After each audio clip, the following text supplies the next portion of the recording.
Vice ganda, inokray na naman si Kem. Actress, mas lalong game sa kulitan, lalong higit sa love life. I'm overheated, can hardly sleep at night, doing crazy dreaming. You're the reason why. Hiding by the baby. Hindi nakaligtas si Kim Chiu sa birong pinasabog ni Vice Ganda sa unang araw ng kanyang pagbabalik sa kanilang noontime show. Ito ay matapos ang ilang linggong pagkawala dahil sa matagumpay na world tour concert nila ni Paolo Avellino sa US at Canada. Bago pa man ang kantsawan, pinusuan pa ng mga co-host ang bonggang floral dress ni Kim na tinernohan ng brown boots. Pero si Vice, ibang anggulo ang agad napansin at hindi pinalampas. Sa gitna ng tawanan, binira ni Vice ang boots ng actress at pabirong inihirit ang kulay nito. Litong-lito naman si Kim sa unang reaksyon.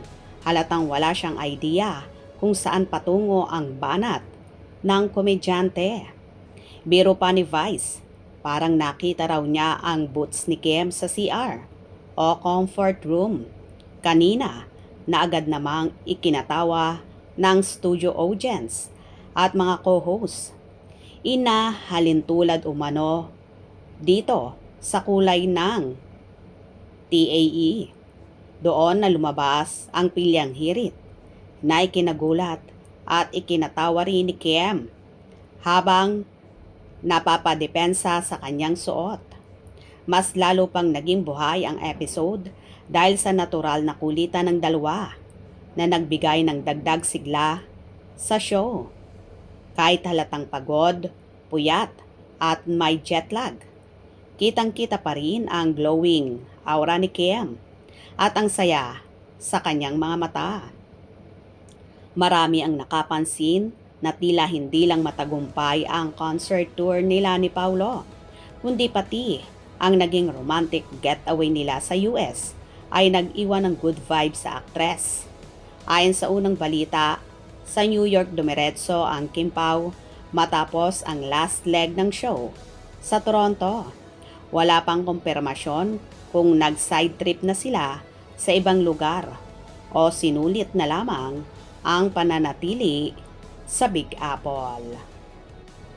Anyway, game na game naman si Chinita Princess sa mga hirit at pang-ookray sa kanya ni Vice Ganda dahil lagi namang ganito ang eksena kapag nawawala siya sa showtime at kalaunan ay bumabalik.